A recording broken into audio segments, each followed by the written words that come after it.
¿Dónde está papi?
Welcome to the Thursday stream. I hope everyone's having an awesome Thursday. Welcome, everybody. Echo Wrestle Dragon, how's it going? Howdy. Sorry for being late. I was unfortunately stuck at work because people like to call at the last second and then hold you for almost 30 minutes. Better late than never. True. That is true.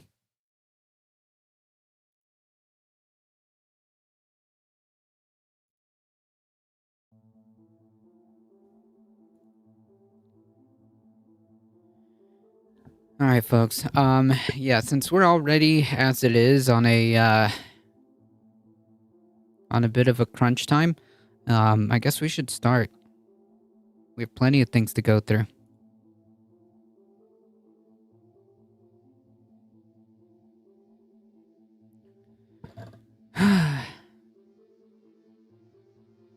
At the very least, tomorrow, tomorrow I am off.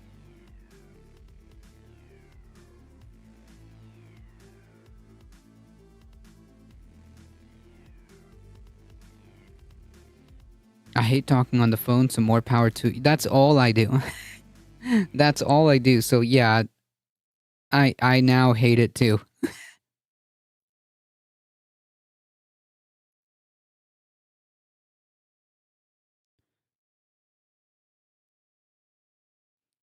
Like the last thing that I want to do is talk on a phone.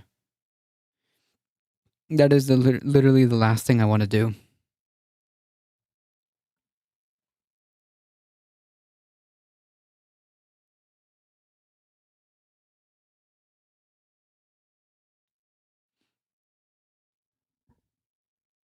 The heck is going on?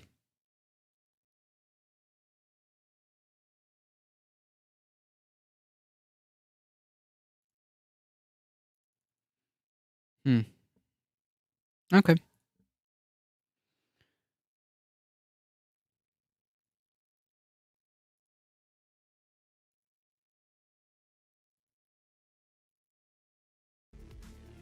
There we go. Sorry, the internet seems to be acting a little bit strange, but whatever. Anywho, yeah, let me get some of this started over here.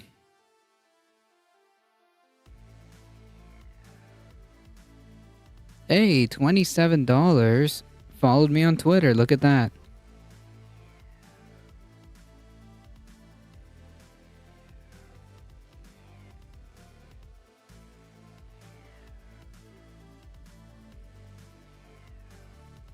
Oh my goodness, Tim Pool is like going absolutely delusional on freaking Twitter.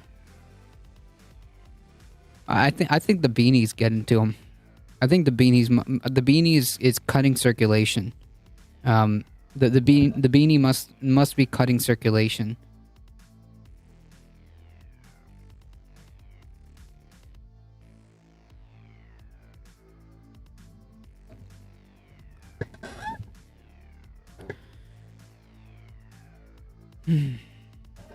Sharpie Diesel, how's it going?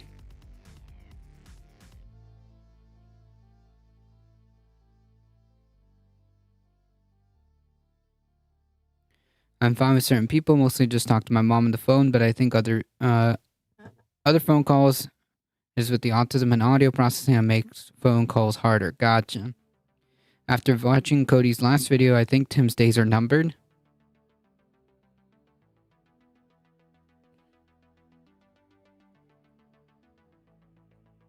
What is it? Some more news?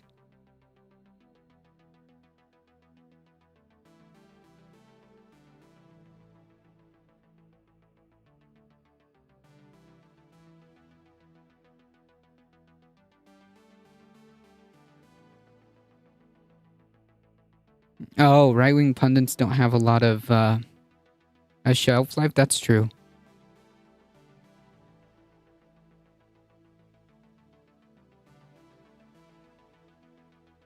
Especially someone like Tim Pool, you know?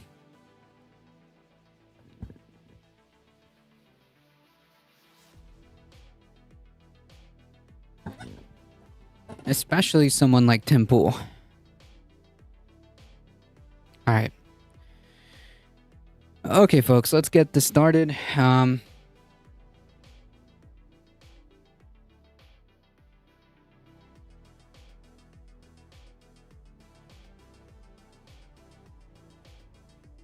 Let me just make sure I got everything settled over here.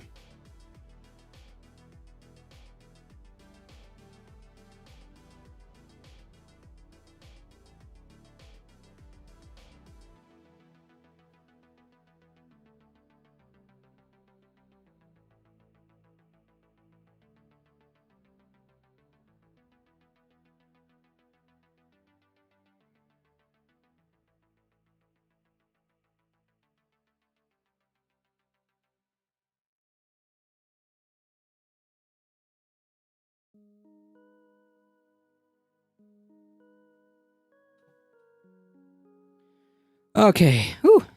I'm officially free for the long weekend. All right.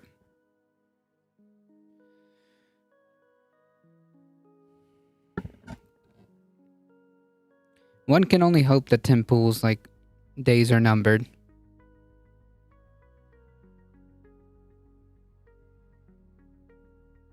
Anyways, being very weird. Tim Pool's being very weird on Maine. I guess he's just gonna keep posting through it.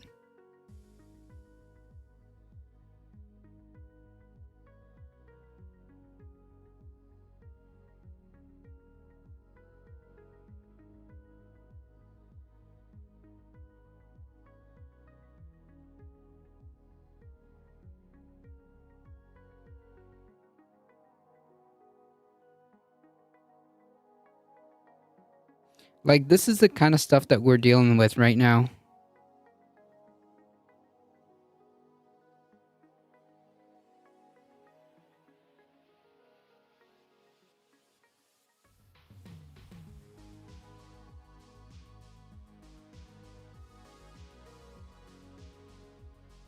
This is the kind of level that we're operating on right now. The purpose of a neo-vagina is for a homosexual male to penetrate for sexual pleasure. This is not disrespectful, this is just factual. What?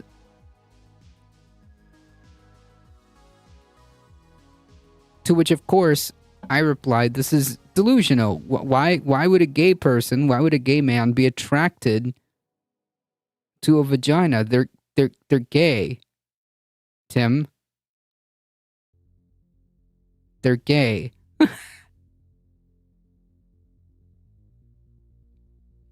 It's kind of like part of being gay is not being attracted to a vagina.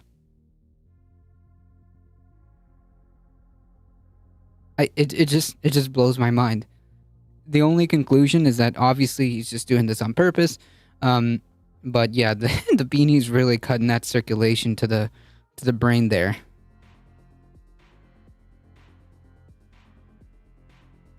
And he keeps posting through it. He's posted several tweets about this in the last few hours.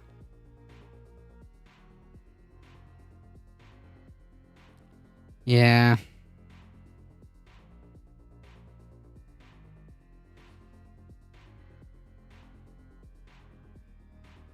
Anywho.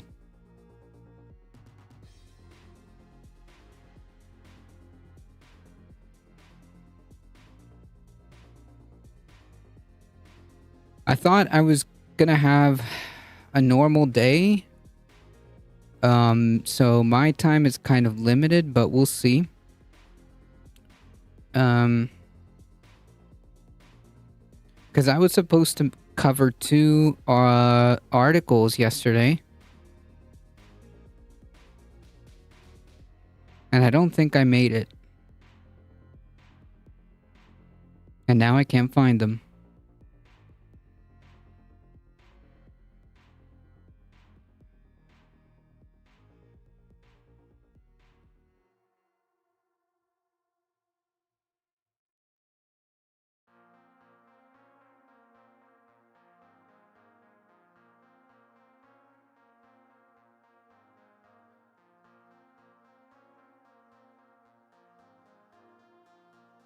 Yellow King, how's it going? Well, we now know why Senator Dianne Feinstein of California is being forced to remain in her seat, despite being 89 with dementia and having just recovered from shingles. And no, it's not because Feinstein wants to represent her people in California. She really cares about the job. No, this has to do with Nancy Pelosi. Yep, 89 years old. She's a parent figure. And this is not some fringe paper saying this. This is not some fringe outlet. This is Politico. As standard reporting from Washington as you can possibly get. Politico. They are reporting that Nancy Pelosi wants Feinstein to remain in her seat because Pelosi is afraid that a black progressive woman may replace her if Feinstein retires before 2024. If you think I'm lying to you, just wait for these details, because this is absolutely insane. Yeah. So this all starts, really, back in 2020, when the first reports came out about Feinstein's health. As I covered back then, Dianne Feinstein staffers blow the whistle on her health. This is based on reporting from The New Yorker. Jane Mayer here in her headline. Dianne Feinstein's missteps raise a powerful age question, among Senate Democrats. Going on to discuss conversations that Feinstein had or has had with her staff, with other senators, and how Feinstein just completely forgets conversations, forgets votes, forgets people. Clearly not well, to a larger degree. I mean, you could argue a lot of senators not well, but Feinstein not well to a larger degree than others there. Yeah. Yeah. Still here, nothing's changed. It's almost like bitching online isn't politics, it's a social club. Okay, what does that have to do with the topic at hand? I don't understand. So we shouldn't talk about like what's going on in the world? I don't understand what the point of that comment was. To the point that it is very clear that she has dementia. But being forced to remain in her seat for political gain. So there have been many more reports since 2020 of specific examples of her behavior. This from Business Insider. Dianne Feinstein once mistook Republican Senator Tim Scott for Democratic Senator Raphael Warnock.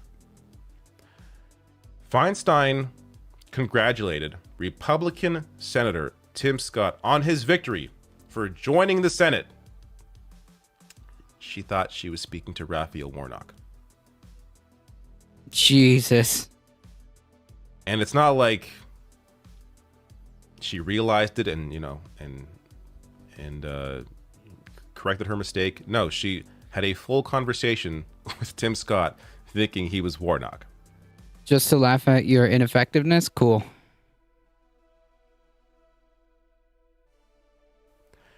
And Tim Scott, I guess to his credit, didn't want to put her in an uncomfortable position, just was like, oh, thank you, and then walked away.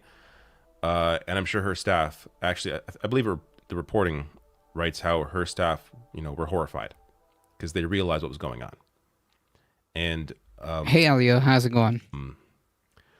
Getting her out of conversations appears to be the majority of what her staff is doing right now, apart from also keeping her in her seat against her will. So there's another example here, a recent example, a brief concerning conversation with Dianne Feinstein. This is from Slate. This conversation is amazing. The reporter asked how Feinstein was feeling. Quote, "Oh, I'm feeling fine. I have a problem with the leg." A fellow reporter staking out the elevator asked what was wrong with the leg. "Well, nothing that's anyone concerned but mine," she said. When the fellow reporter asked her what the response from her colleagues had been like since her return, the conversation took an odd turn. "No, I haven't been gone," she said. Feinstein was gone for months. She forgot. You should follow the "I haven't been gone. I've been working." When asked whether she meant she'd been working from home, she turned feisty. "No, I've been here. I've been voting," she said. "Please, you either know or you don't know." After deflecting one final question about those like Ro Khanna who called on her to resign, she was wheeled away. Again, this is the majority of what her staff does. Try to get her out of conversations because they know that she should not be there. I don't know how anybody can possibly argue that Feinstein is there because she wants to be there, when she doesn't even remember being gone for months. Now we get to this Pelosi story. Wow. Dude, she's gone. Like at this point, like do we just say that this is like elder abuse?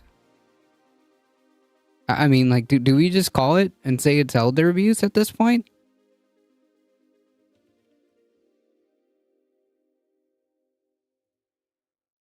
Feinstein's primary caregiver is Nancy Pelosi's daughter. What? Wow. My mother has dementia. It ain't pretty. I'm sorry to hear that. Like, how is this allowed? This story is unbelievable. A quiet caretaking arrangement has raised questions about whether Nancy Pelosi has the ailing senator's personal interests at heart. Really? Raising questions? It's quite clear Pelosi don't give an F.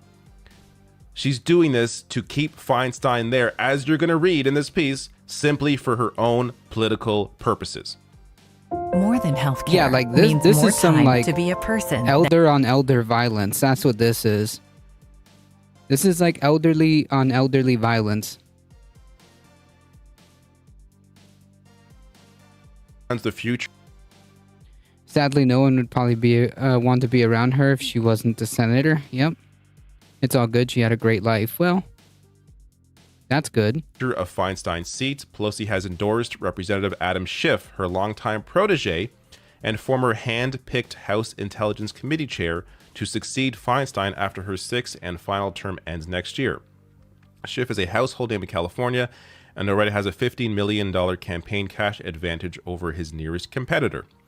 But if Feinstein were to bow to pressure and retire early, Schiff's advantage could disappear. Governor Gavin Newsom has pledged to appoint a black woman to serve out her term, and one of Schiff's declared opponents, Representative Barbara Lee, would fit the bill. If Dianne Feinstein resigns right now, there is an enormous probability that Barbara Lee gets appointed. Thus, it makes it harder for Schiff, one Pelosi family confidant told Playbook, adding that the relationship between Pelosi, her daughter, and the Senate... That's just wild. That is wild. That Pelosi is essentially leveraging Feinstein because of some weird, I guess, like, power play. I don't understand, because, like, if Feinstein isn't there, then another Democratic senator would be there. Is being kept under wraps and very, very closely held. If there is nothing to hide here, why would they be hiding this? It is very, very clear what is going on. They are keeping Feinstein in her seat to simply help Adam Schiff. The other half of this is just like, as a person, like, Pelosi is supposed to be one of Feinstein's friends.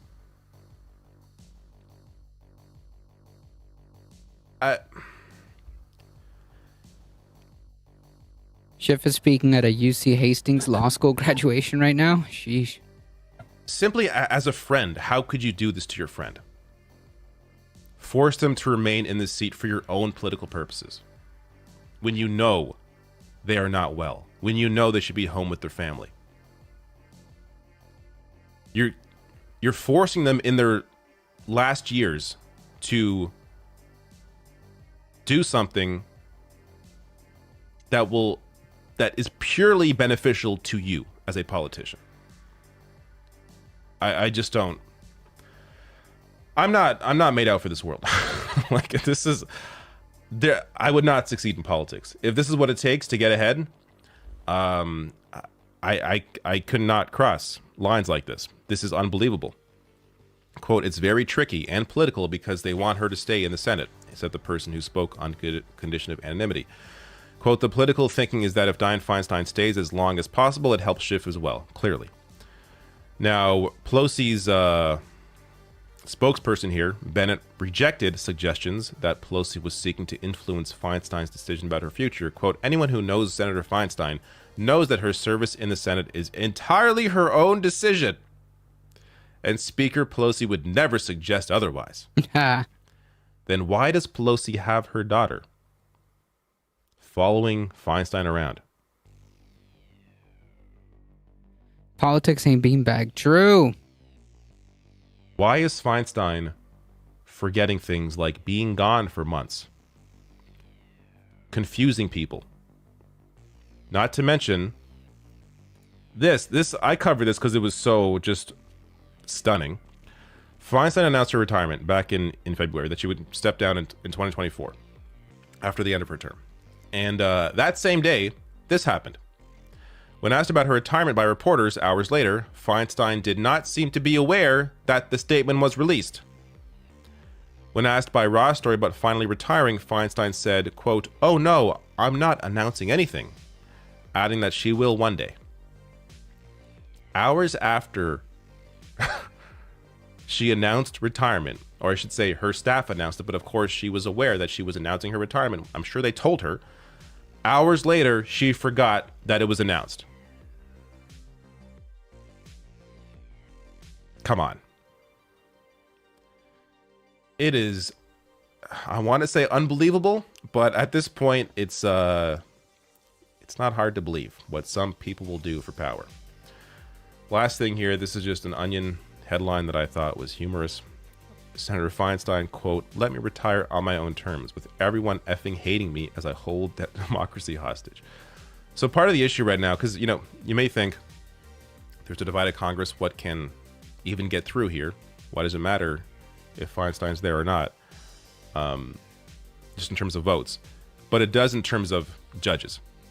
So that was the big issue when Feinstein was gone for months, is they were not able to get judges through because she was gone. They need her vote.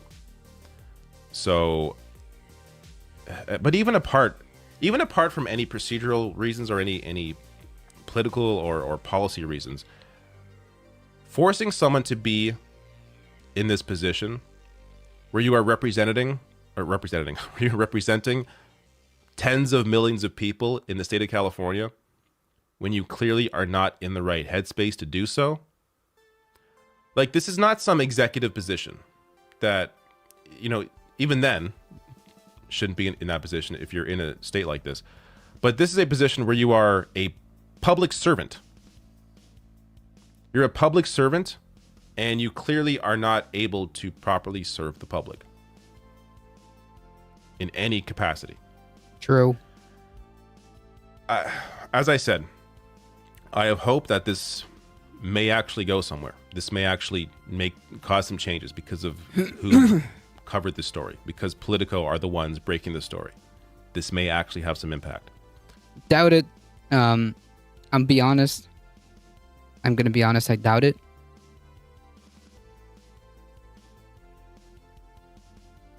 But yeah, this is some like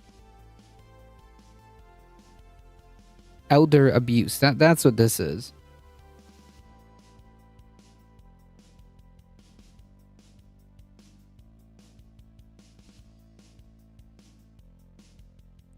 All right, we're gonna have to speed this up at 1.25, and then go.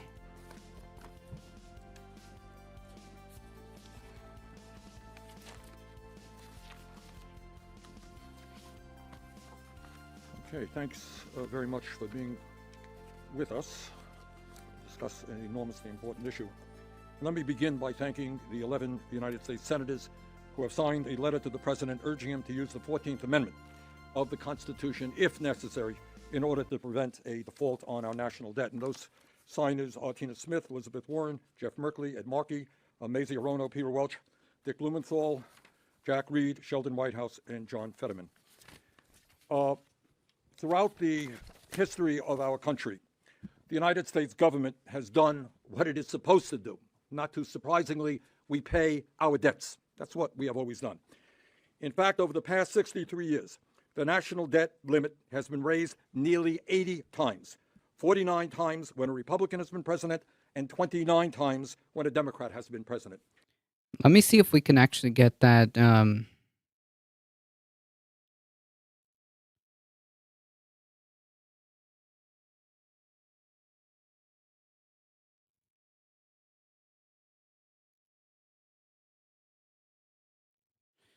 If we can get that extension.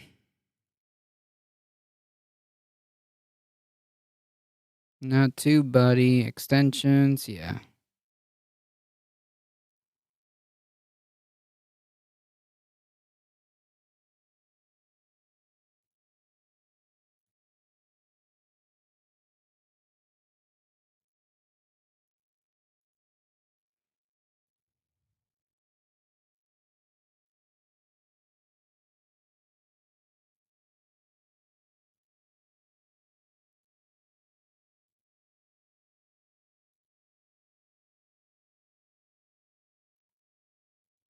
There we go.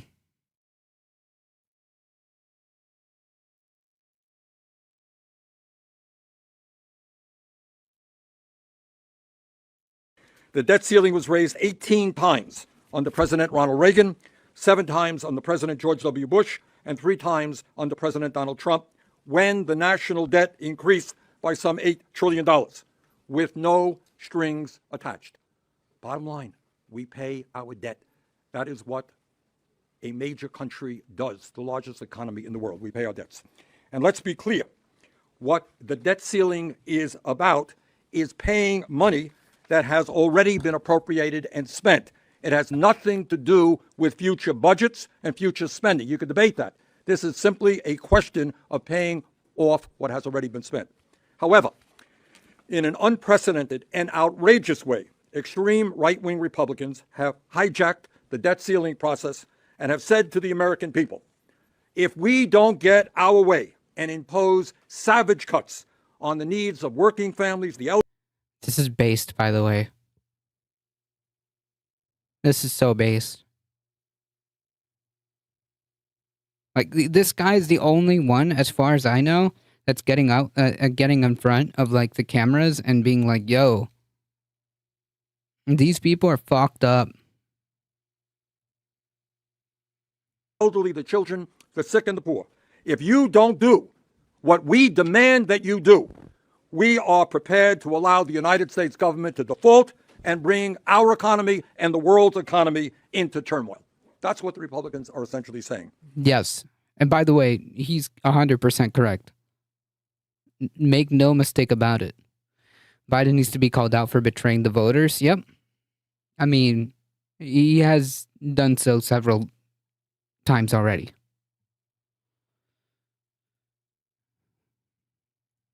If the right-wing Republicans force a default, it will mean the loss of millions of American jobs, interest rates on mortgages and credit cards will soar, and Americans will lose trillions of dollars in household wealth.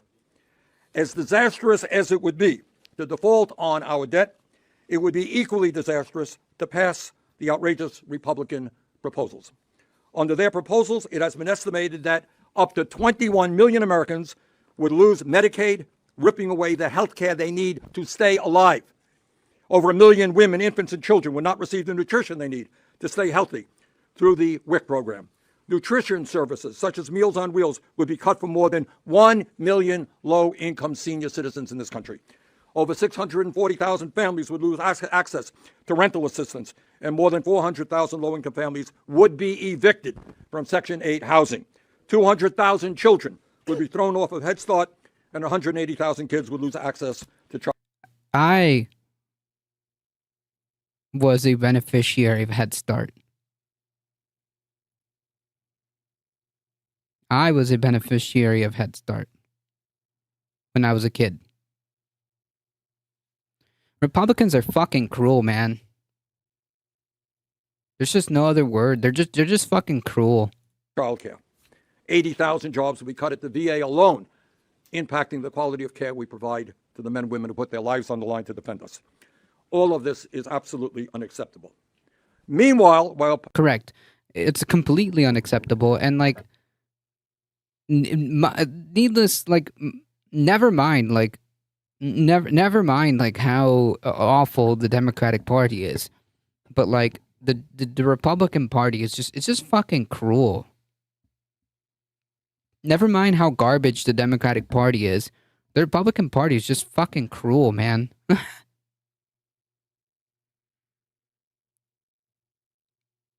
Imposing draconian cuts on some of the most desperate people in this country, the Republicans are refusing to ask the wealthiest people in America, the people who have never, ever had it so good, to pay 1 nickel more in taxes to start paying their fair share of taxes. Further, they are refusing to cut defense spending at a time when we already spend more on defense than the next 10 nations combined. And they have made it clear that they are prepared to hold our entire economy hostage unless the president gives in to all of their demands. And this is something we cannot accept. In my view, and the view of all of us up here, the president has the authority and the responsibility under the Constitution to make sure that we continue to... Are there any other parties to compete? No, not yet, and that's part of the problem. pay our bills. In fact, the 14th Amendment of the Constitution clearly states, quote, it's not ambiguous, the validity of the public debt of the United States shall not be questioned, end quote. Is this a perfect solution? Criticizing the defense budget is also based. Yeah, like these people didn't even like. Oh, so we have like simultaneously, we have simultaneously like these far right Republicans who are complaining that we send hundreds of billions of dollars to Ukraine, but also won't cut the military budget. Doesn't make any sense. Pro-birth, they don't give a shit about life after a baby is born. Yep. They're pro-forced birth. Opposing the 14th Amendment a perfect solution? No, it is not. But using the 14th Amendment would allow the United States to continue to pay its bills on time and without delay, prevent an economic catastrophe, and prevent devastating cuts to some of the most vulnerable people in this country. It should be exercised if necessary.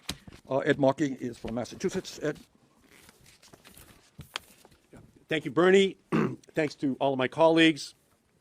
We are here to send a message to President Biden to do what it takes to stop Republicans from driving our economy off a cliff. We know that President Biden can cut deals. We know that he's a man of his word. And I have confidence and faith in the president in these negotiations. But I do not have faith in Speaker McCarthy and right-wing Republican House members. Speaker McCarthy wants to jeopardize the whole of the I wish American Bernie economy, could have been president. sacrifice Yeah. working and middle-class families, hard-earned savings by the trillions, and hundreds of thousands of jobs, and put funding for rental assistance, early childhood education, nutrition assistance for moms and kids, and our entire social safety net on the line for some cheap political stunt. Republicans are not serious about finding a solution. So we are urging President Biden to utilize his authority under the 14th Amendment of the Constitution, which clearly states, quote, the validity of the public debt of the United States shall not be questioned. Using this authority would allow the President and the United States to continue to pay its bills on time and without delay, as the United States Constitution requires. It will ensure we prevent a potential global economic catastrophe. Speaker McCarthy says he wants to limit, save, and grow. But what he and his right-wing Republican House members really want to do is cut, gut, and slow. Cut taxes, even more for the wealthy and corporations. Gut programs like Medicaid, Head Start, Meals on Wheels, Pell Grants, community health centers, and slow the pace of clean energy and climate action by rolling back the tax breaks for wind and solar and electric vehicles, all to protect their big oil buddies. So let me be clear. We will not default on our debts, and we will not default on our commitments to environmental justice, communities who fought relentlessly to secure the historic climate and clean energy investments in the historic Inflation Reduction Act. The reality is that the debt limit isn't about government spending. That's a separate federal budget and appropriations process. Republicans know this, but don't want the American people to know that.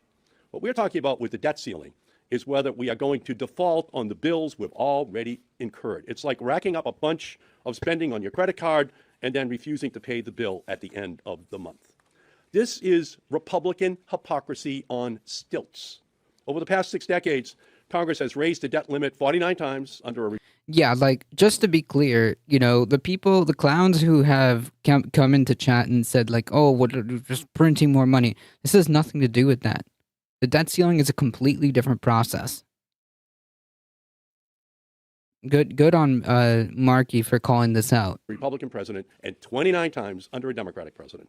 The debt ceiling was raised 3 times under President Donald Trump, when the national debt increased by some $8 trillion, mostly because of tax cuts for the wealthy that he and his Republicans passed on a party line vote.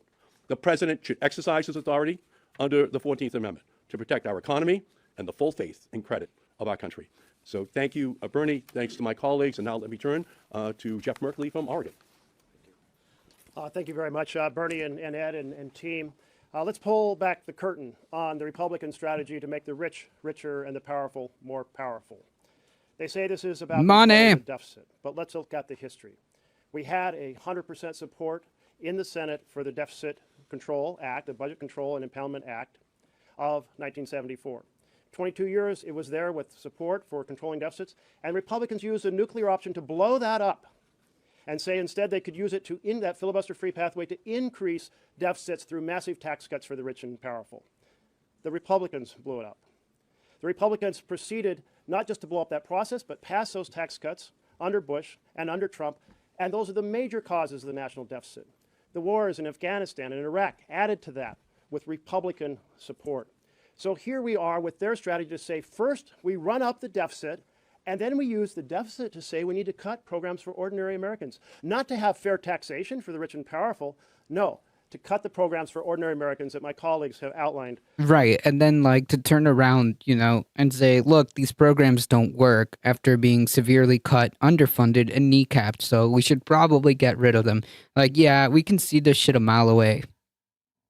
We can see through that shit a mile away. Well, so this is a hostage taking, and it is unacceptable to have the president in a position where Kevin McCarthy says you either savage programs for ordinary Americans and flood the country with fossil fuels, or I'm going to run the economy off the cliff. And when it runs off the cliff, that could be 8 million jobs, a drop of the stock market, increase in interest rates. The president has a mechanism to push back. He has the 14th Amendment. Bill Clinton said he would use the 14th Amendment. Constitutional scholars have said that this is there as a powerful tool for the president. It is unacceptable to have a situation in which the American people are threatened in this process. And not only that, but this strategy will be used by Republicans time and time and time again to attack programs for ordinary families and ask at the same time for even more tax cuts for the rich and powerful. Yep. I mean, it's a story as old. It's a story as old as time. How many of these scenarios have we gone through? How many political football fights have we had where Republicans are literally just trying to see how they can shaft the American people? I mean, it's just cruel. These people are just cruel. So, Mr. President, we have your back. We know that this pathway has... And also, like, if it is the case that, like, because I'm kind of unsure as to how, this would play out legally with regards to the 14th Amendment. But, I mean, if it's a viable option, I think Biden shouldn't waste any more time. I don't think he should waste any more time with these fucking clowns. Honestly, fuck them. Not been traveled before, and every president hesitates to go down a new pathway that has to be worked out. We have your back. We stand with you against this type of unacceptable hostage taking. Thank you. Fetterman, Pennsylvania. Thank you. Thank you, Senators. I'm here for one simple reason. We're here for one simple reason. President Biden needs to consider using the 14th Amendment if necessary. The entire GOP debt ceiling negotiation is a sad charade. And that's exactly what's wrong in Washington. We're playing with the livelihoods of millions just so the GOP can just turn the screws against hungry Americans. True. This is the whole reason why the 14th Amendment exists. We need to be prepared to be using it. Again, remember saying that again. We must be prepared in order to use it. And we cannot let reckless Republicans hold the economy as a hostage. And an unelected Supreme Court justice will try to blow up our economy. That's on them if they have to judge on that. So, thank you. Thank you, John. Peter Welch, thank you. The great state of Vermont. Thank you. America's in real peril now. This threat to default on our debt is real. That's never been the case. We came close in 2011. There's been some grandstanding on both sides about the debt ceiling in the past, but the president and the majority party always accepted the responsibility to guarantee that we paid our debts in full and on time. And the reason for that is the consequences of default are catastrophic. Bernie, you've outlined what they are. And ironically, the advocates of default claim what they're doing is trying to bring down our debt, and Moody's estimates that a default would increase our debt by as much as $850 billion. So the tactic they've chosen will aggravate the problem they claim to be concerned about. The reason I'm so concerned is that this... Wolfglen, how's it going? If Biden and the Treasury Department do the 14th Amendment, they just disregard the debt ceiling. Republicans would have to sue and take it to the Supreme Court. If they win, the economy will go into recession or depression and possibly worldwide. Oh, man. Nice. Excellent stuff, man. Nothing makes me more confident than putting this in the hands of Republicans who want to use this as an excuse. Yeah, nothing heavy. Everything's fine. Nothing to worry about. It'll be all right. And meanwhile, Republicans they know this, and they're using this as a political football to fuck over poor people. I mean, like, they know this. They know this, that either you capitulate or I'm gonna run this massive train off the tracks, and so be it. I don't care. They don't give a shit because they'll be insulated. So either heads you win or tails. Heads I win, tails you lose, kind of deal. Because if they get what they want, they're just gonna shaft the American people. And if they don't get what they want, then they're gonna shaft the American people. Potentially worldwide, but proposal that did not go through a single committee, had no regular order consideration, does such radical transformation to the budget that we have. The folks over there are serious. And Speaker McCarthy had to make one concession after another 15 times in order to get elected. And we've seen everyone reading the tea leaves. Are things looking good or are they looking bad? We don't know. Here's what we do know. Once pen hits paper and there's something real that folks are going to react to, the Freedom Caucus folks will be livid and explode. In my view, Speaker McCarthy has limited capacity to really negotiate. He's handcuffed and in leg irons from that 15 votes that it took to get him elected. And if he is able to negotiate something, once he tries to present it, there'll be uproar.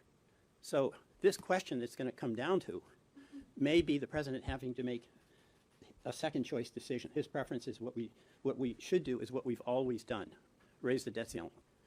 But what it will then come down to is using the authority of the 14th Amendment, which says something, by the way, that all of us know doesn't need to be in law to be real, and that is the validity of the public debt of the United States authorized by law shall not be questioned. The entire GOP is repudiating that language in the 14th Amendment.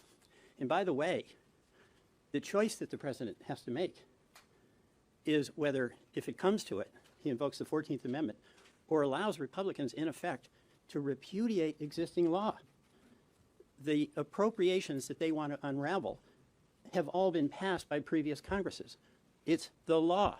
So we all support. Well, they don't really give a shit about that. They don't give a shit about that. They only give a shit about how they can leverage American people for their benefit. That's it. That's it. That's the only question that they're having in their heads, is how can we leverage the scenario to fuck over poor people? How can we leverage this scenario to take away health care? How can we leverage this scenario to take away funding for school school lunches and WIC programs and Meals on Wheels programs for seniors? That's the only thing that they're to score cheap political points, which ironically would end up hurting their base the most. The president's ability, if he decides it comes to that, to invoke the 14th Amendment to save this country from economic ruin. Thank you. Okay. Any questions? Yeah, Burgess. Do you think that President Biden should stop I think none of us are aware of exactly what is happening. I think what the president has insisted from day one, that there be a clean debt ceiling approach, and I think we all support that. I think it's just premature to respond to information that we just don't have. Yeah. Senator, you guys keep saying if necessary. Have you all ruled out voting for this package? What package is that? Well, the debt ceiling package that they're trying to. And do you have the details of that package? If only I did. All right. So we don't. To be honest, we don't. Again, I don't think we're here to speculate. We don't know what the package will look like. So this is sort of a fail-safe. I think what we're saying is. Oh man, Bernie's so fucking based. Is there a deadline on the you mean debt ceiling decision? Well, there isn't like a hard deadline in so far as the deadline is basically how much time do we have before we run out of before we run out of money. So there is no like hard deadline, if that makes sense. The date that keeps popping up is the June 1st date, which is the date that the Treasury Secretary Janet Yellen said, hey, we should probably figure this out by June 1st because we're running out of fucking money. And I don't know if that influx of cash is coming in by that time. Maybe if we get that influx of cash, it might extend it another month. But the point being is that there isn't like a set deadline. It's more like, well, the clock is ticking. We're running out of cash. And this is the June 1st is like the estimate as to when we have to solve this problem before we run out of cash. I don't know if that makes sense, but hopefully that explains it a little bit. The president has the authority to use the 14th Amendment, and he should be prepared to do that, period. Yeah. President Biden himself is casting doubt on the ability to move the 14th Amendment issue through the legal system in time to solve this crisis. So is this a viable solution for this specific debt limit crisis? I think it's the best solution we have. It's not perfect. But throwing children, throwing millions of people off of health care and creating a situation where children in this country go hungry, that's less perfect. Yeah. Senator, do you hope to get more senators to... Yeah, like basically like what Bernie is saying is like, hey, if these motherfuckers want to play some fucking games, then fuck them. If these fucking like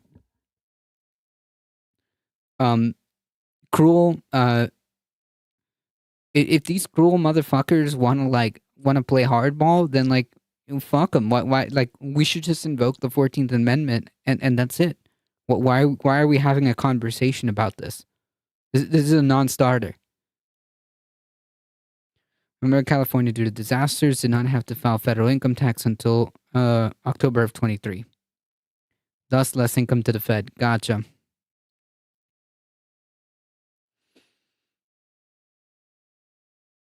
And California pays more than we take. Gotcha. Okay, yeah. Gotcha. I also heard, from my understanding, there's going to be an influx of, tax money coming in, depending on how that works out. The date might change from that June 1st initial, the June 1st initial date. We'll see.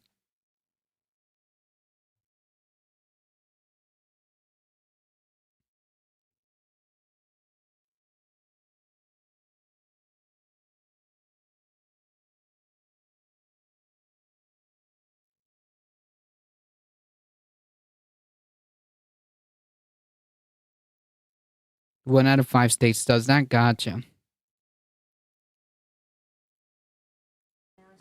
I hope so. I mean, we've got 11 in the last one day, and I think that's pretty good. Yeah. Is part of the reason you all are here today is because there are still negotiations between the president and the speaker that include things like potentially work requirements for some federal programs? Well, I've answered a lot. Does anybody else want to jump in on that? Are you concerned about his ability to negotiate? Anyone else? Jeff? So we don't know the details of what he's negotiating. What we do know, there's a difference between a hostage taking and a negotiation. We know the president has put on the table many improvements in tax fairness that McCarthy has rejected outright. We don't know the rest of the details. But we're saying to the president, if the bottom line is that the only deal to be had that McCarthy will sign on to. Does Embassy need to break with the GOP? It's an abusive relationship. True. True. Like, there's no need. If they're going to act like this, if they're going to act like this, then fuck them. Is one in which ordinary families are savaged and in which the economy is flooded with fossil fuels. That is unacceptable. I should just add to what Jeff just said. Let's take a deep breath and appreciate where we are right now. We are living in an economy where working families are struggling, where 500,000 people are sleeping out on the streets, where kids are going hungry, while the people on top have never, ever had it so good. And the Republicans will not accept any proposal that asks the wealthiest people who have avoided taxes year after year, who have an effective tax rate lower than working class people. They're not willing to accept any increase in taxes for their billionaire friends. Damn. Bernie is just like coming out with the fucking like, you guys have seen that meme where it's like, it's Bernie Sanders with the steel chair. Hold on, let me see. See if I can find that.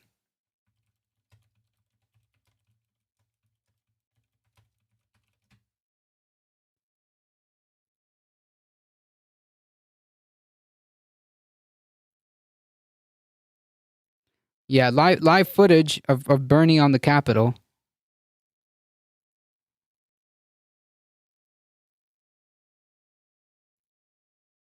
Clearly not acceptable. All right, maybe one more question? Or, yes. Yeah. Okay. Yeah, it's a private conversation. Okay, thank you all very much.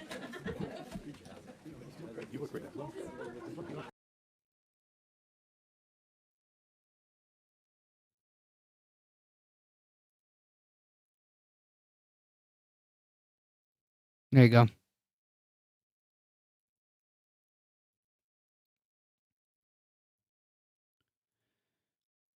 So that's where we're at with this whole potential catastrophe over here.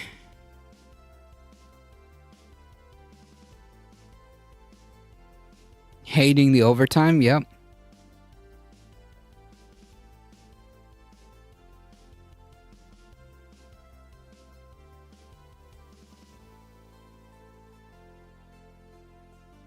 A few voices of reason. Yep.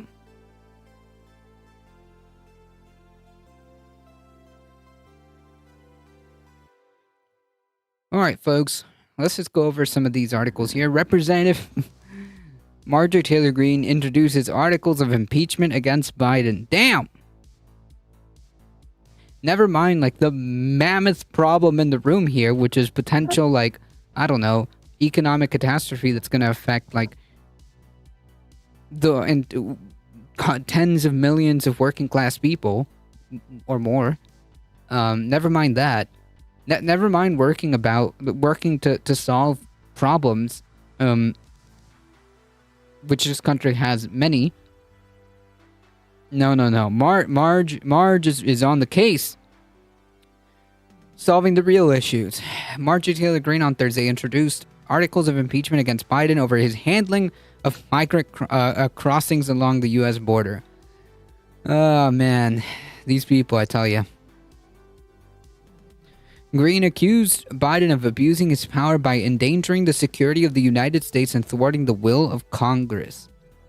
What? How?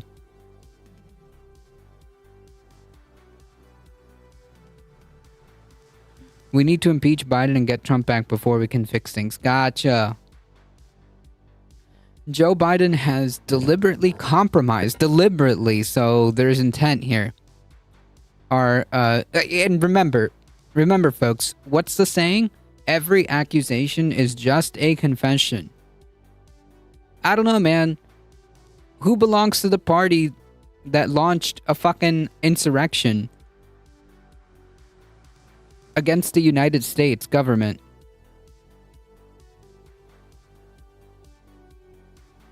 Which party has done more to compromise the national security. Ask yourself. By refusing to enforce immigration law, which there's no evidence for that, there's literally zero evidence at all that Biden has made any action like that whatsoever. In fact, mostly his immigration policy is actually pretty similar to Trump's, save a couple things here and there. But yeah, my condolences for you in the Deep South, and the GOP allows the whole country to burst into flames and the dead ceiling shatters. Your only escape will be to swim out to sea. Sheesh.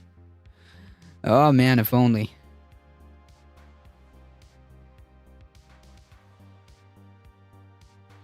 Allowed approximately 6 million illegals from 160 countries. Wait a minute. Wait a minute.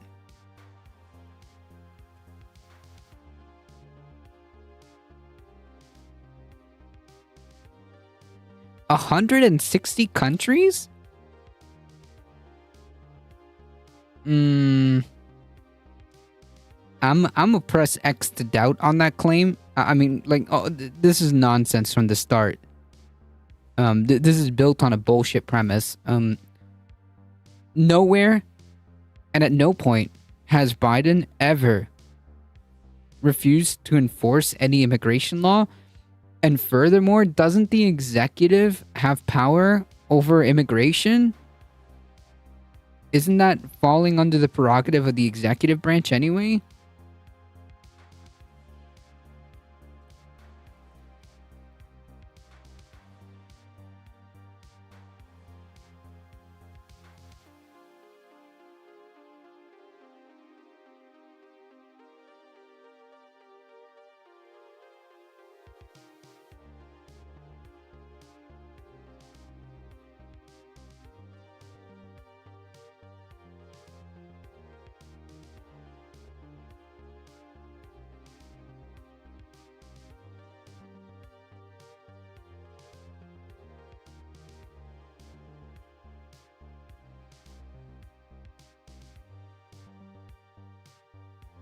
You know where they get that 160 countries number? The people caught from the people caught by CBP. So wait, the people that get caught, they're all funneling into Mexico for the party at the U.S. southern border. True.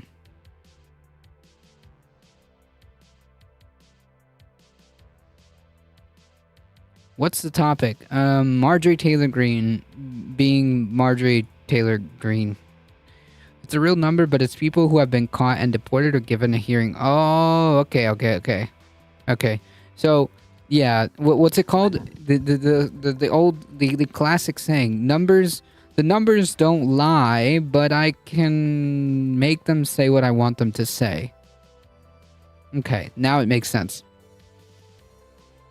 A southern invasion, yeah. Deprived Border Patrol of the necessary resources and policies of sufficient... Wait, isn't that Congress's job? I'm sorry. Like, the more I'm looking at it, yeah, this isn't, like, solely on the executive. Congress is the one that makes laws. Does she not know that? And his administration has willfully refused to maintain operational control as required by law. Is there even evidence of this? The first of the 3 articles of impeachment allege that Biden's actions have led to an increase in illegal aliens and illegal narcotics, including deadly fentanyl, entering the U.S. It has also claimed that his administration has willfully violated the law by releasing illegal aliens into the interior of the U.S. Wait. Who's busing people into democratic cities? Who's busing people to the Capitol?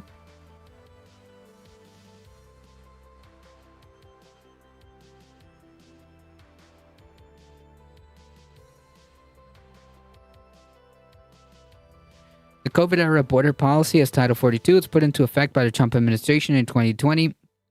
Also, it's an increase in drugs being confiscated at the border, not slipping through. Gotcha. Wait. So if they have like, so if this is if they have,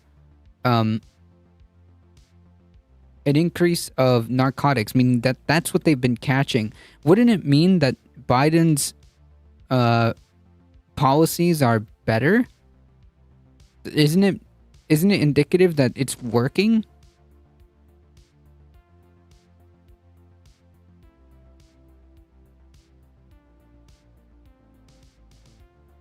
I mean, according to them.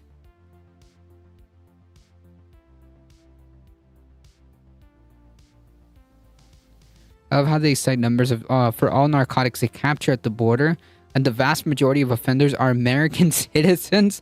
Oh man, damn, that's a good. I didn't like think to ask. Like, wait a minute. Okay, so you caught all this like narcotics from who? I didn't think about asking that follow-up question. Yes, we're about to touch on that one, Echo Resto Dragon. Until it expired this month, it allowed the federal government to expedite expelling migrants without asylum hearings to alleviate the domestic spread of the virus, which so now all of a sudden like it is all of a sudden we are having a health concern. Like, this doesn't make sense. The party that was like was overwhelmingly anti-vax and saying things like, oh, this is nothing, we don't have to worry about it, let her rip,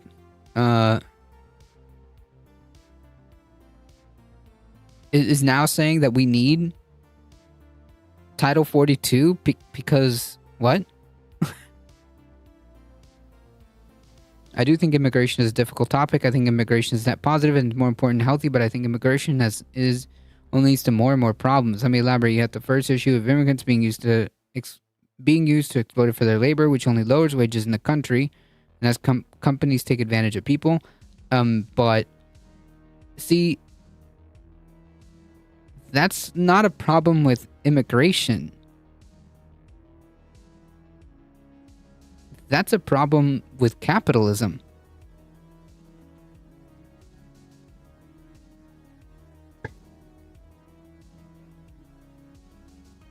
That's not a problem with immigration. That's a problem with capitalism. If companies are taking advantage, then we should have regulations.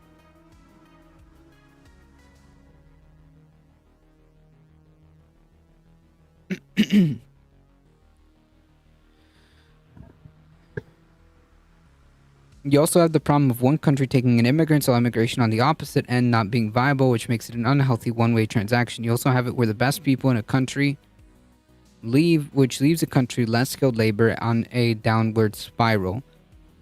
I think sometimes that happens, but like I don't know, man. Like I don't know. It doesn't seem like we're getting an influx of like, I don't know, surgeons across the border. Okay. These are like people who are fleeing for their lives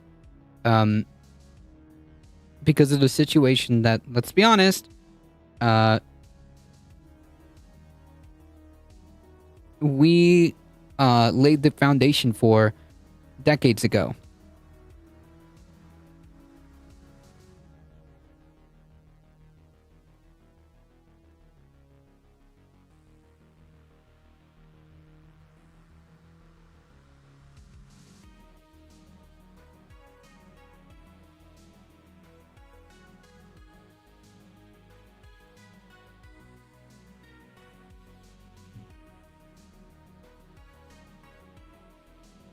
Then you have cultural issues. No, we don't. Nope. I've already had this argument. I already had this argument with a conservative. The cultural thing doesn't really fit because like you can't simultaneously say like, oh, you know, Hispanic people are generally conservative and do have like values of freedom and whatnot. Like, again, this is from like seeing it from the perspective of like conservatives, but also say that immigration is going to have a cultural issue. It's not. It's not.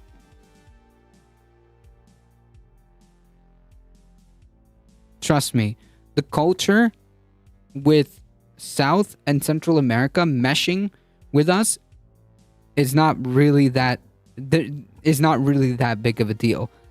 Hello, person who has family from Central America who immigrated here. Yeah. Until he starts sexually. Yeah, no, well, no, no. That's just not how it works here. I'm not just talking about the U.S. and Central America. We have similar cultures, beliefs, and ideals. Well, yeah. Well, wait. The article is about. The article is about immigration here in the U.S. The article is about the immigration here in U.S. and how it's being used as some like xenophobic boogeyman, when like none of the points being laid out here apply.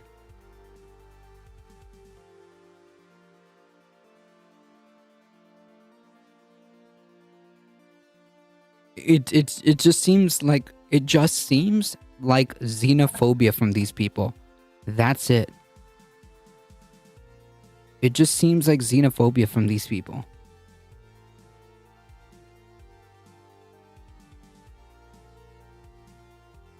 It is, yeah. I mean, like, it just boils down to me, the way I see it, and the arguments being presented by these people. I'm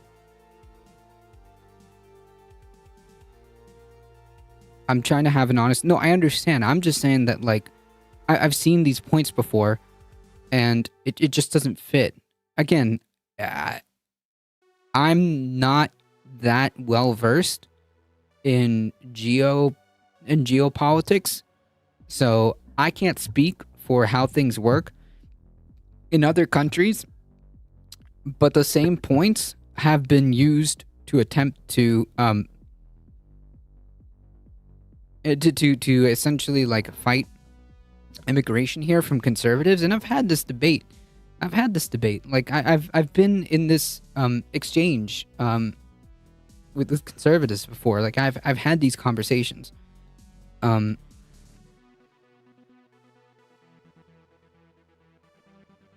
don't know. Maybe it's because I've been around. What's the saying? I've been around the block. I've been around the block, so I've heard and seen these things. And I've already had these arguments. Is what I'm trying to say. Dems just want to keep rushing these immigrants in with fentanyl on them, and then give them healthcare while our country is struggling with debt. Yep.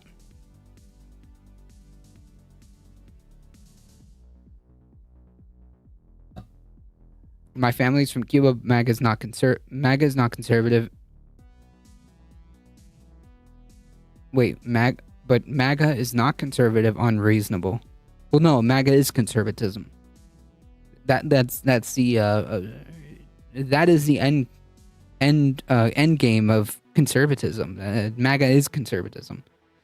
The left in America just wants to add in lots of immigration because it's woke points. Well, no. I would argue that as a left-wing person, I think it's just like the humanitarian thing to do if somebody's seeking asylum. And like it's kind of weird to also put in the same sentence like the left and donors, cheap labor. Who are these donors? You mean capitalists? Why would the left have anything to do with capitalists?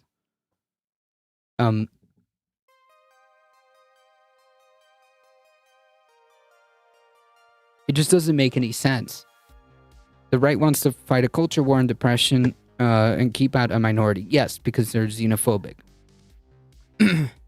Corporations move in, repress the people, pillage resources, whine to the U.S. when things get hard, all while the bribe officials to make what they're doing legal. Yeah. And then the cycle repeats. All right.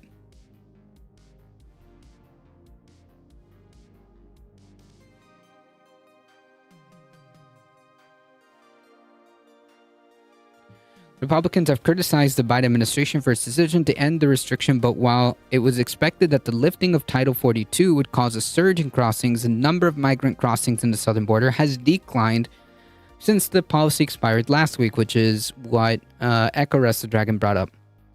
So it's so funny because like you have like Lauren Boebert trying to say like even CNN is lying, it's lying, even while posting like the numbers, the graph on the board, while I guess she didn't realize how the days of the week works.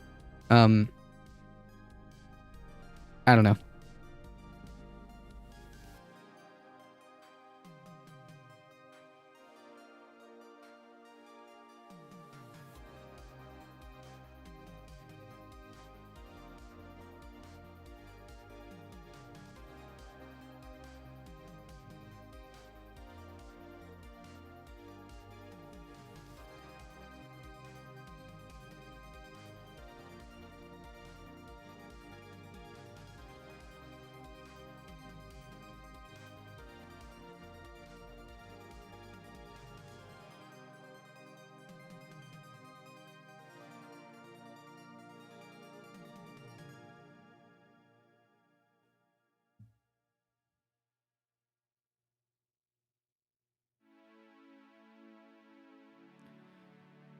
This is like an issue stuck in bipartisan limbo. They could fix the problem. They should have done it a long time ago, but they chose not to. Yep. Everyone seems to be fighting off a weird point with alternative agendas. Yeah, like, okay, so if you want to talk about like the Democratic Party, let me be honest. I don't think they're interested in solving, like, I don't think they're interested in like doing much with immigration either. How like, what massive policies has Biden implemented that has changed significantly the immigration policy of the United States? I'll be honest, not that much. If like I can point to maybe a handful of things that Biden has done that's been like a little bit better in terms of like immigration, but overall, the immigration policy of the United States has like not changed much.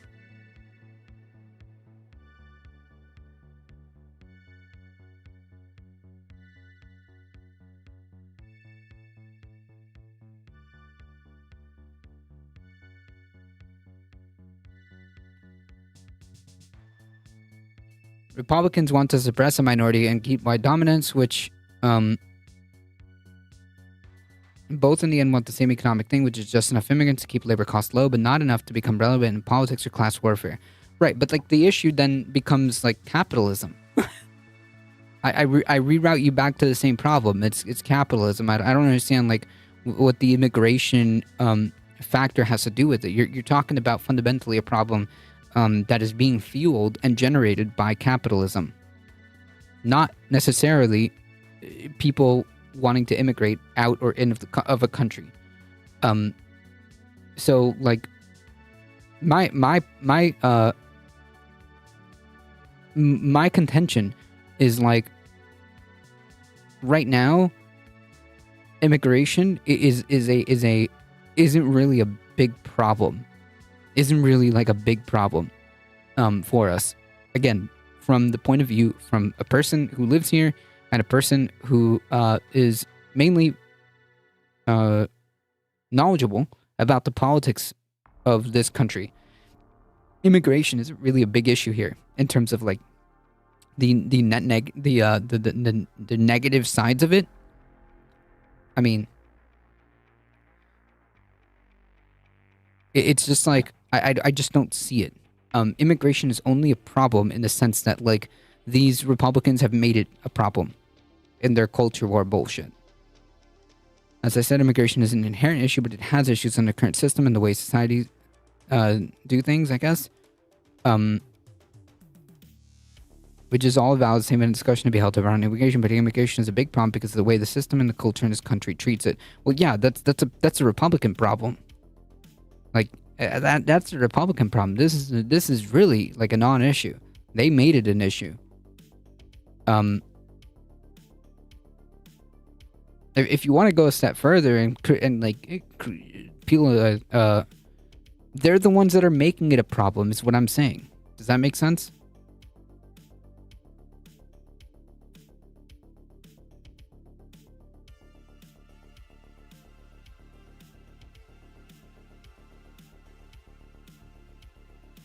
I mean, yeah, the exploitation of immigrants and people coming into this country is a capitalist problem. is a capitalism problem. But it's still a problem when Democrats keep countries poor and only allow in some and exploit them.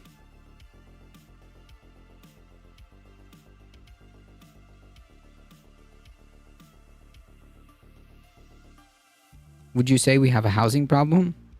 Yes, we're not guaranteed housing.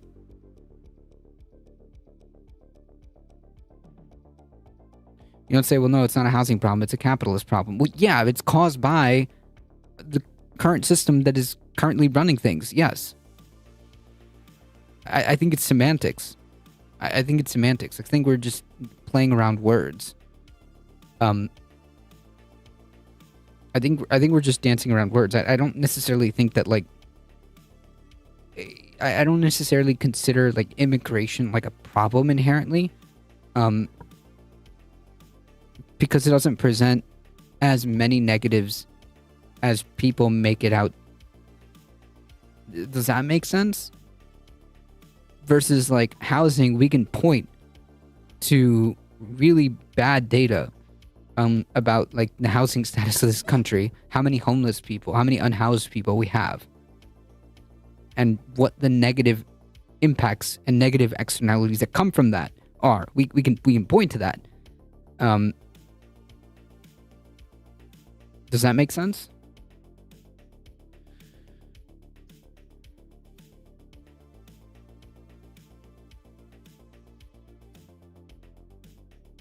Immigration, much like most of the problems, are still problems because the people in charge of fixing the problem only want to opine about the problem and keep themselves relevant in the media so long as they can get reelected. Fine. What I'm saying is that I actually don't really consider it much of a problem. Like, if you want to talk about, like, what we can do to provide more more judges to process asylum claims, if you want to provide more humanitarian aid to make sure that the people coming in have what they need, if you want to expand and make sure that the facilities that we have are adequate, yeah, if you want to create programs to help these people, yeah,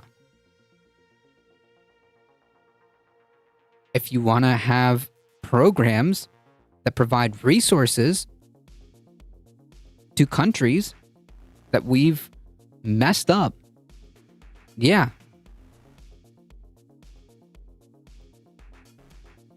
Yeah, fair.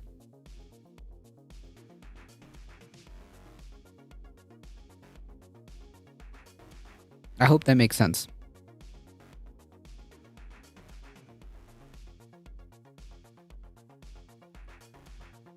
Well, we could start by not doing coups in foreign governments. Fair point. Flooding the countries with drugs and guns. Fair point. Not put trade restrictions when they nationalize resources. Fair point. And then not be dicks when they come here. Fair point. Yeah. Okay. Yeah. I agree with this. I agree with this. When it comes to problems like that, one side is pushing legislation, the other side is compounding the problems. Yes. Fair point, too. If we start lifting the lowest countries and working with them, immigration would be an issue because we're going to be training citizens based on value and labor needed. Yeah, I mean, like, and also, it's, like, the right thing to do. Also, it's the right thing to do. I mean, we fucked over the global south decades ago and just kind of, like, did nothing about it, took no responsibility. And here we are.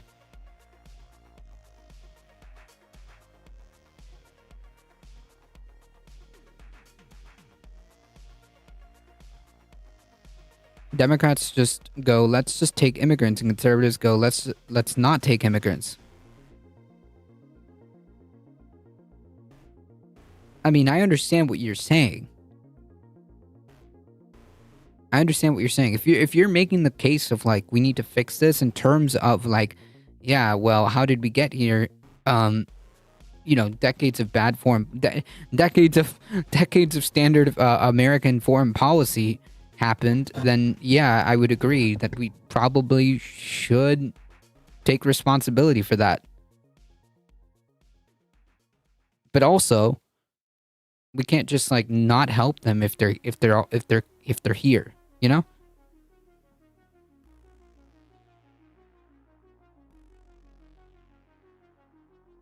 And furthermore, expect more. Expect more as the climate crisis continues. Expect more as well. A lot of these places depend on agriculture.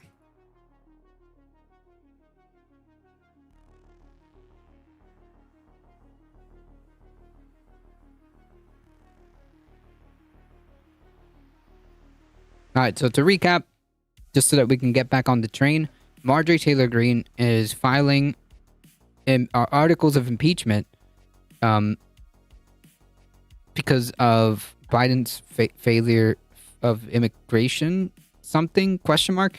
With the new law in Florida about to go into effect in July, Florida will not have any crops picked for folks to have to build homes. Guess what?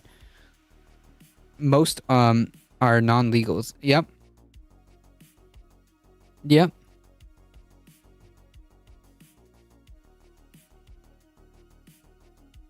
Instead of like helping and like, I don't know, if they're like, these people are like hardworking people that, yes, drive and have a significant impact in our economy. Why would you like mess with that? Why would you mess with that? Instead, help these people, put more regulations on these fucking companies, and have these hardworking people, become like citizens, and have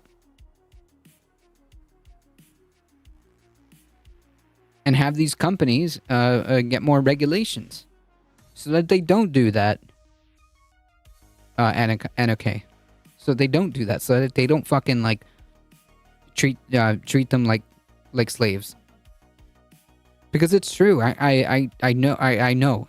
Trust me, I know exactly what you're talking about. I wish I could. I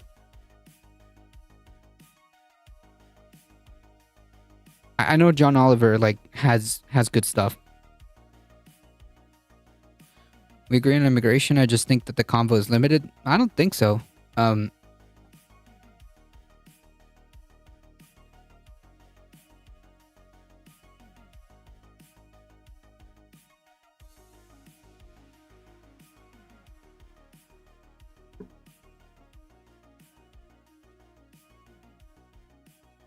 Lift the trade restrictions on Latin America. Stop the CINDA from flooding drugs in Latin America and guns as well. Yes. But also, criminals here, American criminals, funneling guns that way.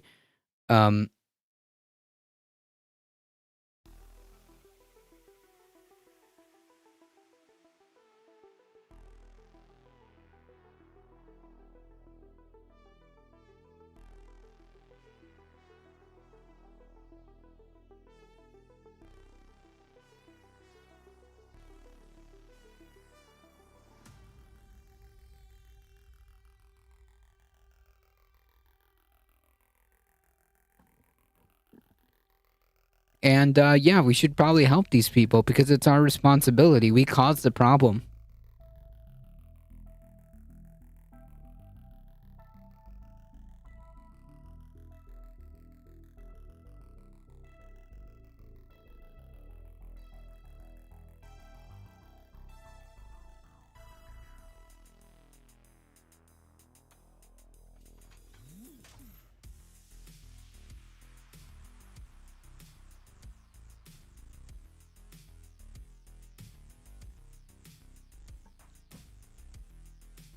They have so much land and resources with that little bit of aid and structure with some well-written trade regulations. All Latin America would be like Panama and Uruguay. It's not like they don't want to play ball. We just have been dicks to them since the Cold War. No wonder they're making trade agreements with China.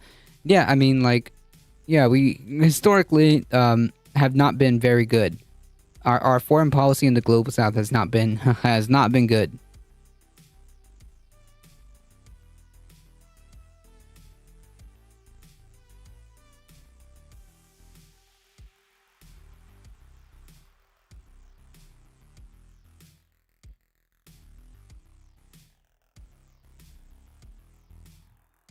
All right, folks, we gotta get through this. Republicans have criticized the Biden administration for its decision to end the restriction, but while it was expected that the lifting of Title 42 would cause a surge in crossings, the number of migrants crossing the southern border has declined since the policy expired last week.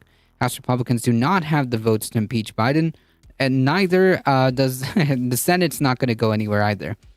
Several Republicans had introduced impeachment articles against Homeland Security Alejandro Mayorkas earlier this year with similar allegations, and there have been no movement on those measures.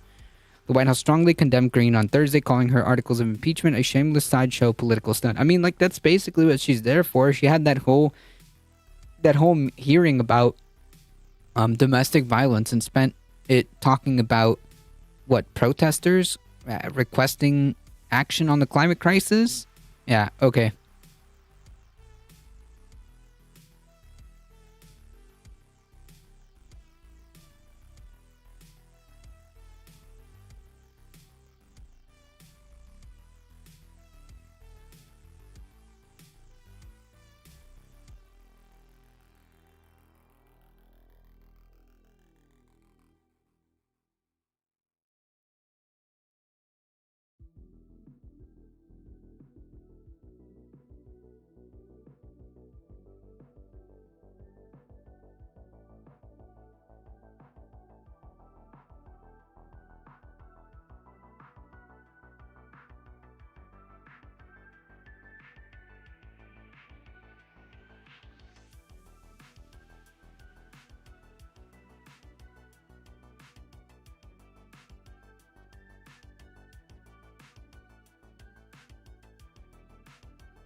True.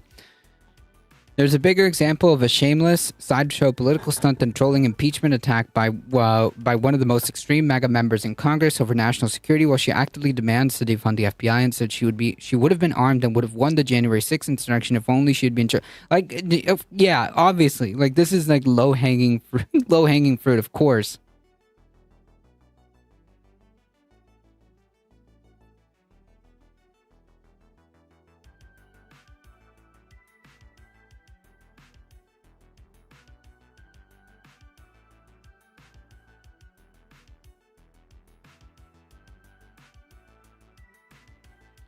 Thanks for having a real convo instead of banning me or throwing me disingenuous points. It's refreshing to have an intelligent back and forth to someone using good faith arguments. Yeah, I'm pretty good faith. Unless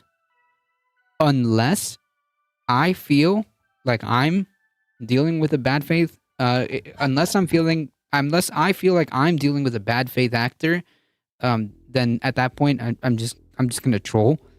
But if I feel like a person's genuinely wanting to have like a conversation, I will give you a conversation.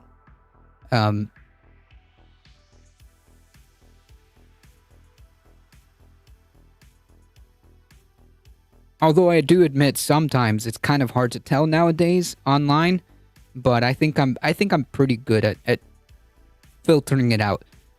I think I'm pretty good at filtering it out, more or less. He added, if the president is focused on what's important to the American people, like preventing House Republicans' default that would crash the economy and protecting investments that are creating American manufacturing jobs, not silly political attacks. Green's second impeachment article claims that Biden has had enacted policies that endangered Americans by allowing illegal aliens who had tested positive for COVID-19 to enter the country and infect American citizens. Oh, man, Jesus. That language. It said that the Department of Homeland Security released and transported hundreds of thousands of aliens into the interior of the U.S. without properly screening the aliens I mean, like, Jesus Christ. The undocumented folks, they're people for COVID. Again, like, these people are literally like 1984 double speak. You can't simultaneously say that there's like this whole COVID thing isn't a big deal, that there's nothing to worry about, and also like, oh, now these undocumented folks are spreading it everywhere and hurting American citizens.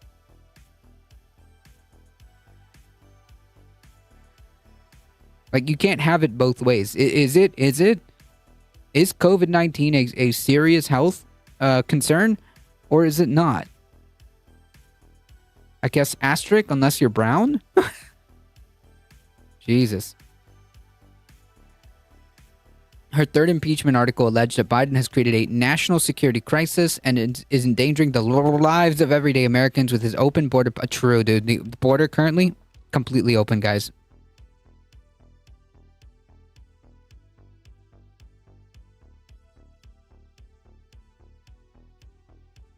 Right, pro-life, but don't wear a mask. True. COVID is both simultaneously a hoax, or not a big deal, or a cold, but also COVID is a massive like national security problem that we now have to impeach the president for failing to. It just doesn't make any sense. Yeah, right. She cares about COVID now. Now, asterisk when you're brown, I guess.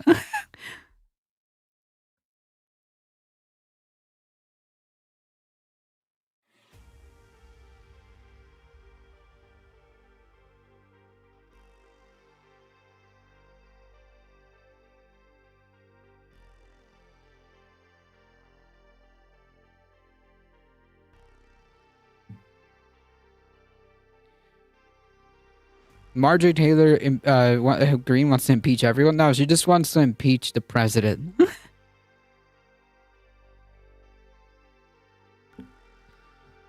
But I'm waiting for mine. Well, don't worry. You'll get yours. With his open border policies, again, Biden's immigration policy isn't really that much different. We've already been through this. Biden and DHS Secretary Mayorkas have reiterated that the border is not open and have discouraged migrants from coming to the U.S. Green has spread numerous conspiracy theories about COVID throughout the pandemic, lashing out at policies put in place to help mitigate the spread of the disease. She also boasted several times about never having received the COVID vaccine and was suspended from Twitter for a week after she shared misleading information about vaccines on the platform. Right, like, this is the same person who now is like, we need Title 42.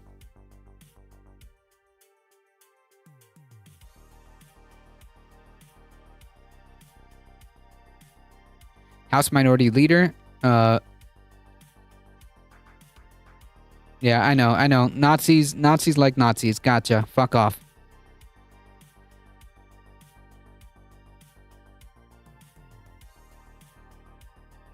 House Minority Leader Hakeem Jeffries also dismissed Green's effort. I think it's an incredible contrast that on Wednesday, extreme MAGA Republicans in the House defend, cuddle, and continue to play footsies with serial fraudster George Santos. And on Thursday, they want to impeach the President of the United States, the FBI director who was appointed by a Republican president, and the Homeland Security Secretary. These are the first impeachment articles filed against Biden since House Republicans took the majority. Several Republicans, including Green, have previously introduced various articles of impeachment against him in his first 2 years. But obviously, it's all bullshit. Only 3 presidents have been impeached: Andrew Johnson, Bill Clinton, and Donald Trump, both 2-time, 2019 and 2021.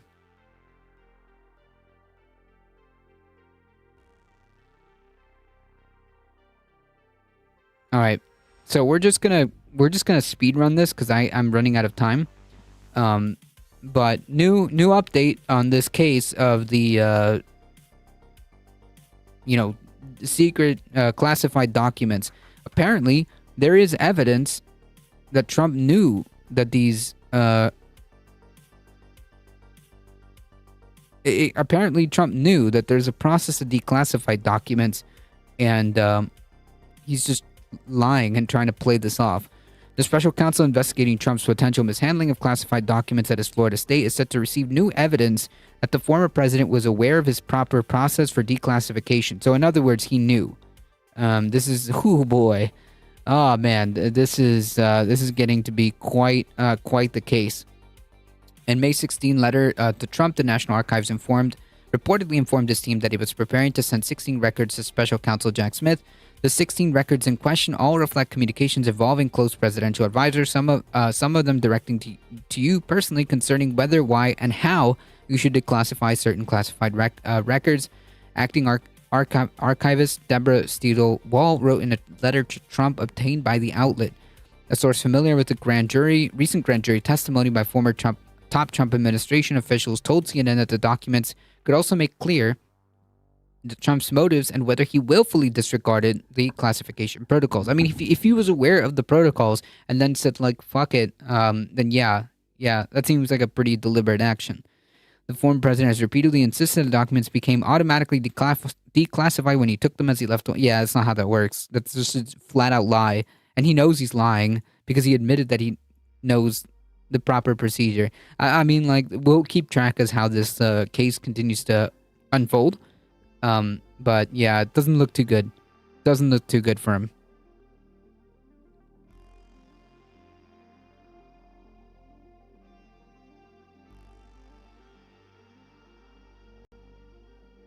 New House bill would block pay for members of Congress if the U.S. does default.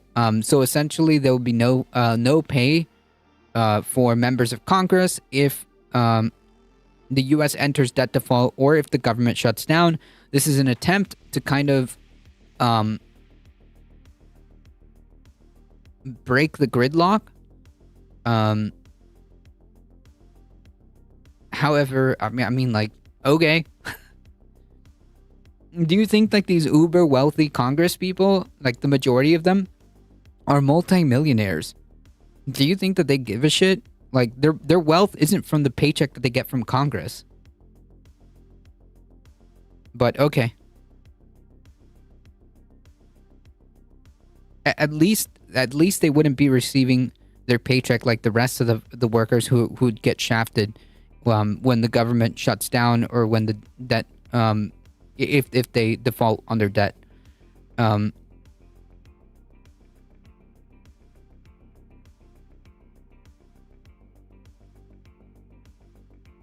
So I'm not necessarily like disagreeing with this. I'm just saying that like I don't know if it really would affect them that much. But I like on principle I don't really disagree with this. How inhumane to make these congressmen and women suffer like that. True. These multimillionaires, they're not going to get what their couple paychecks. Oh yeah, massive debt. But yeah, I mean, like I said, on principle, like on the surface, I agree with this. I'm just not sure how badly it's going to affect members of Congress. But they should not receive a dime of taxpayer money, at least, at the very least. They should not be receiving any pay for these shenanigans. So we'll see. We'll see if that passes or not.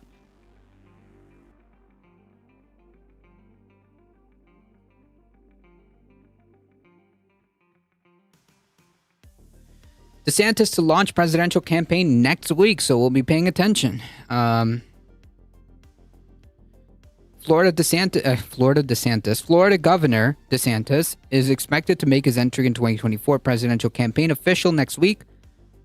Three people familiar with the planning tells CBS News his plans to file papers with the Federal Election Commission, formalizing his presidential candidacy is timed to coincide with a Miami gathering of some of the governor's most generous longtime donors, who are expected to receive briefings on campaign strategy and requests to help raise significant sums of cash for his bid.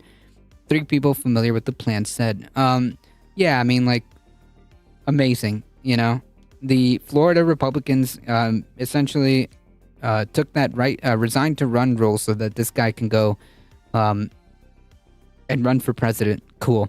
A formal kickoff event is expected to be held closer to June 1st. According to those familiar with his plans, it's likely to occur in DeSantis' hometown, Dunedin, Florida. A DeSantis spokesperson declined to comment on the timing for the announcement. The news on a launch next week was first reported by the Wall Street Journal. We'll see. And I mean, like, the only thing that we can, if this is how it's going to be, which seems to be like how it's going to play out, the best case scenario, I mean, given like the last polling that we saw and how, like, you know, a lot of alarm bells are ringing, I think like the best case scenario is that it's a really, really bloody primary, and it ends up hurting Trump, because let's be honest, I think that Trump is going to win the nomination. I think he's going to win the nomination. I don't know if DeSantis can close that gap. But hopefully, if it's a really nasty primary, if it's a really bloody primary, it's going to hurt. It's going to hurt the Republicans' chance in the general election. It's gonna you know, it's going to affect them, I think. Hopefully, if that's the case, it's going to push that needle just a little bit more. But we'll see. 12% of House Representatives are millionaire, way over half the Senate. Yep. Pretty sure if those folks miss a couple paychecks, they'll be alright.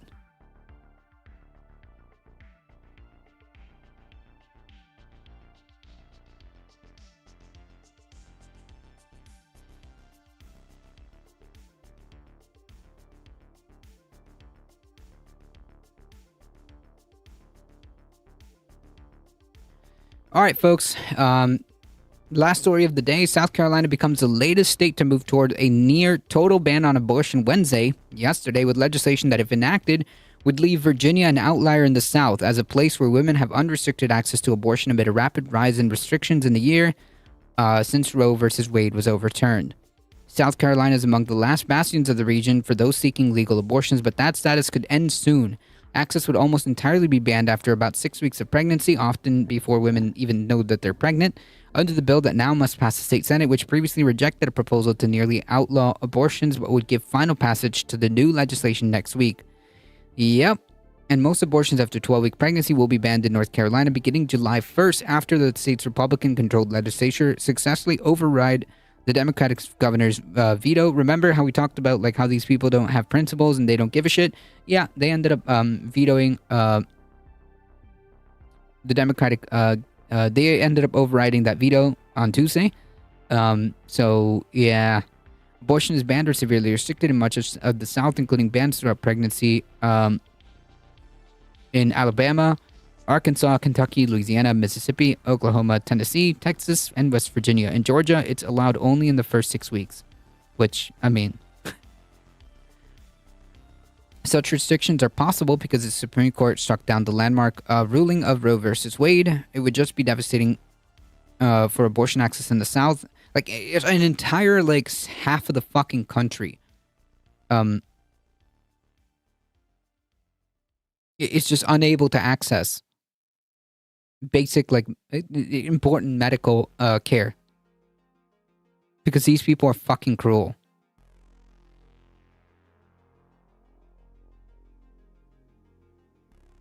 And reminder,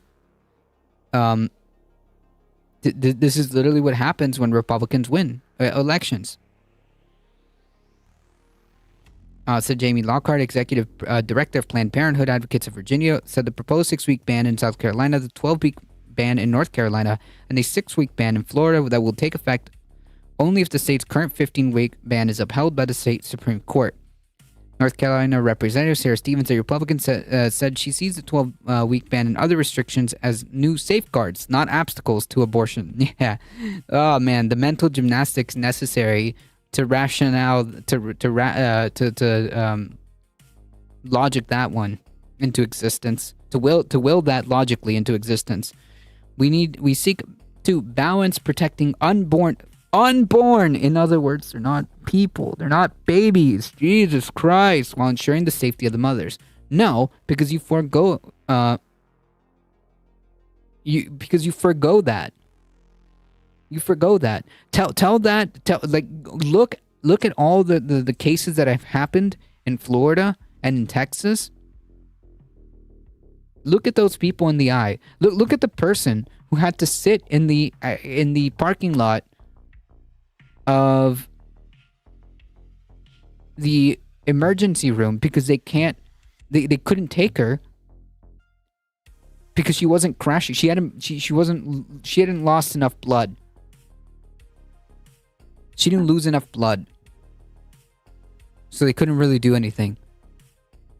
Go talk to the person who was forced to give birth to a fetus that was non-viable, that died immediately because it was non-viable. There was a medical abnormality. Look that person in the eye and say, we're ensuring the safety of the mother.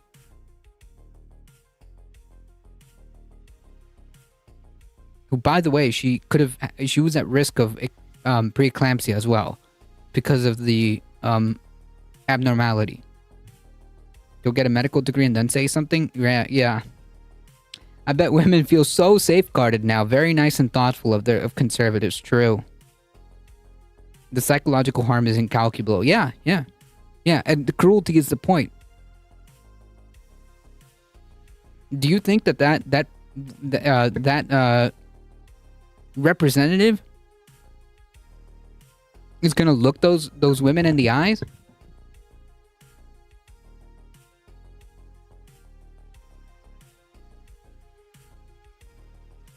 And in a lot of these cases, the people who needed the abortion wanted the child, but because of medical circumstances, needed that intervention.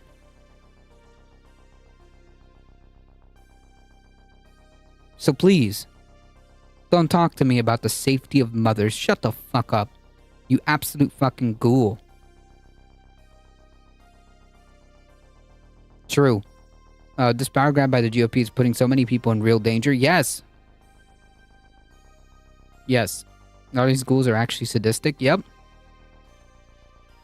Stricter bans across the South would heighten Virginia's role as an access point and create a ripple effect as people travel from out of state to seek care. I would argue it's been more than 8 years. I would argue it's been more than 8 years. Despite abortion providers' efforts to increase available appointments and expand access for patients throughout telemedicine, the dramatic influx of in- and out-of-state patients will lead to longer wait times for people in those access states.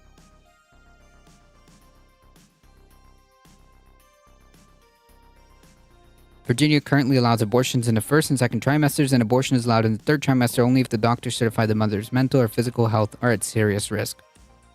Nice. Virginia Governor Youngkin pushed for a Republican governor pushed for a 15-week ban during this legislative session, but was defeated by narrow Democratic majority in the state Senate. This is why fucking elections matter, okay? I know it's cringe. I know Democrats are cringe. I understand it, but because Republicans weren't in power, they couldn't do this. Does that make sense? Because Republicans weren't in power, they were unable to do this in Virginia. I'm just saying. Victoria Cobb, president of the Conservative Family Foundation of Virginia, said that state laws came out of step with its neighbors during the years of liberal influence. Yeah, whatever. Yeah, the liberal influence of wanting bodily autonomy and access to medical interventions that are necessary. Maybe a society where we don't need all this mental health care too. If only. All right, folks, we actually made it. We actually did it.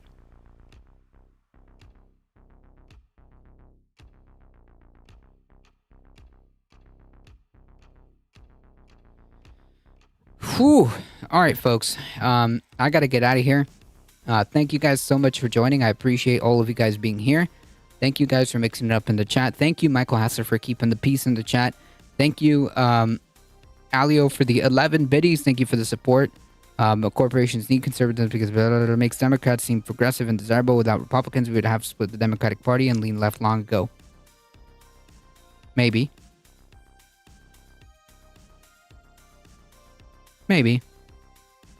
Another timeline. Another alternate universe. where the Republican Party doesn't exist, then yeah, I think maybe there would be a fighting of the Democratic Party, but from the left, right? Instead of having to deal with these fucking like far right like fascists, we would be fighting the Democratic Party from the left. Yes, I think that makes sense. All right, folks, I gotta get out of here. If you guys enjoyed the content, make sure you hit the follow button. It really does help us out. Make sure you head on over to the YouTube channel, hit the big red subscribe button. Fascism is always possible because it sleeps within individuals. I mean, yeah, maybe in Earth 626. All right, folks, I got to get out of here. Thank you guys so much for mixing it up in the chat. We're here Monday through Thursday. We'll be back next week, 5 p.m. Eastern time. If you guys enjoy the content, don't forget, like I said, follow, subscribe, like, comment, share, do all the things. Thank you, Michael Hasser, for keeping the peace in the chat. I got to head out of here and eat some food. All right, folks. As always, please stay safe. Please take care of each other. I love you all, and I hope to see you guys in the next one. See ya!